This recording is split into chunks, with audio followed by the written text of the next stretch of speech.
Hello, denizens of the internet. Welcome to another edition of RBF. Well, today we have a veritable cornucopia of tech, science, and camera offerings. Stay tuned.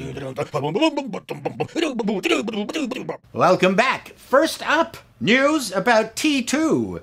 No, not the Terminator 2, the second movie in the Terminator series, which was awesome.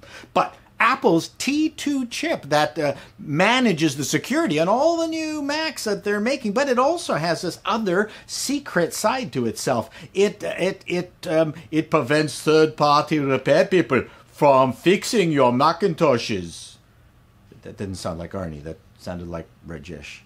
Anyway, the point is, the T2 chip, if a third-party, non-Apple authorized individual or company tries to fix your Apple, it could very well go home to mommy screaming, "Mommy, mommy, this man fixed my motherboard."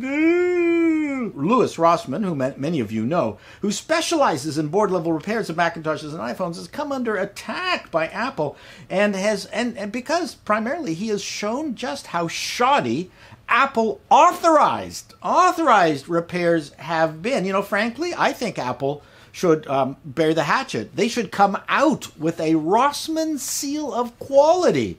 You know, I would buy a refurbished Mac product if it had the Rossmann seal of quality on it, to be quite frank. I would trust it more than Apple's own refurbs. So, you know, we're getting into a category that I'd like to call refurb madness. Are your children overly interested in electronics? Do you find them tinkering with themselves? Well, parents, your children might be suffering from refurb madness.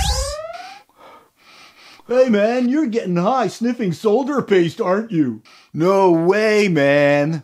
Do you know where you're gonna end up? No. Community college! Whoa. As many of you probably know by now, I am a space nerd, and it was a great concern of mine, the recent crash of the Soyuz rocket, because it was really scary. I mean, relying on the Russians only for shuttling food and supplies and astronauts between the International Space Station and Earth. Doesn't anyone think that's scary, just having a single supplier? We have a higher number of shampoo suppliers than that. It just seems really, really weird. And it also bothers me that the United States seem to have abdicated their role in space. I don't know what the issue is. Have they gotten bored? Well, the Russian space agency, Roscosmos, blamed a tiny bend in a sensor for last month's dramatic failure of a Soyuz rocket launch, which forced two astronauts to make a very dramatic landing. I don't know how many of you out there cared or saw it, but I was watching it the entire time. To me, that was heart-pounding. Since the space shuttle program ended in 2011, the Russian Soyuz rocket system has been the only way for astronauts to get back and forth, as I said. And now recently, the United States, along with Boeing and SpaceX, are doing this, non-governmentally funded or partially governmental and mostly private money kind of space duo thingahoogie, which I don't think really works. I think the government should be, completely in charge and paying the freight for this. I mean, in 1957, the United States went nuts when the Soviets launched Sputnik, and then the space race happened, and then there was the first, run to the moon, and the Russians were the big enemy, and now seem to be bored of space, and we're just saying, oh, let the Russians do it, which just seems preposterous. The Russians continue to fund their own space program because it brings pride to a fragile nation. And the Chinese will have a space program soon, and they will be able to go to the space station, I'm sure, very quickly. And, what's North America's contribution to the space program in science lately? A growing number of flat Earth conventions. Strange. And in personal camera news, I was very excited about buying this Leica 12 to 60 lens for my Lumix camera because I wanted a parfocal lens for video, and that means that it, when you zoom in and focus, it stays in focus the entire range, and that's very good and useful for video. But I mean, you buy a Leica lens, not just for the name, but for its legendary construction, and suddenly over the last day or two, I'm finding that this thing is kind of falling apart. Is that what a Leica lens is supposed to sound like? I don't know. Any of you out there with the 12 to 60, is this how your lens is now sounding? And it's kind of gotten kind of bendy too.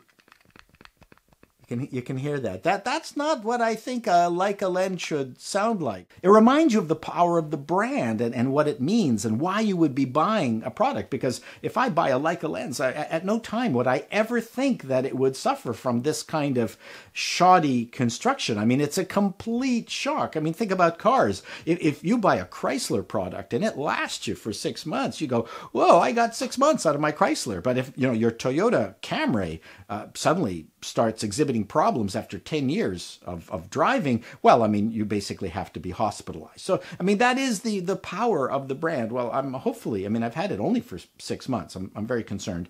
Hopefully, I'll be able to get this fixed or replaced or something. And finally, Google has this really cool online application called Squoosh, and its entire reason for existence is to squoosh pictures down to an optimal size and quality and upload them to your website. That's the whole idea of Squoosh, because what you're trying to do is when you're managing your own website is to make sure that the pages load as fast as they possibly can. And if your pictures are really teeny tiny in size, then your website will load faster, and which is really good for all the people who are visiting your website. So it's a pretty simple app to use. You can drag and drop an image into Squoosh, and then you pick from several compression standards such as Moz JPEG and OptiPNG and Google's own WebP. It's a great idea, except my clients already have a very difficult time understanding the concept of image management for their websites. When we do training for our customers, and we've got many hundreds and hundreds of them, bless their hearts, we love them, but the thing that is universal, almost universal, 98% of them have no idea how to manage an image. Generally, the general public out there have no idea what a pixel is or what DPI is, and so that's just one of the things that we've got to explain to them when we're training them. This looks like a very, very interesting product. I'll bet the Russians know how to resize an image. I mean, we all know that the Russians are very well educated compared to most people in North America. I mean, they learn ballet and Dostoevsky and image resizing because, they're smart people. We're in big trouble. This has been RBF. Thank you for watching, denizens of the internet. Till next time, do svidaniya.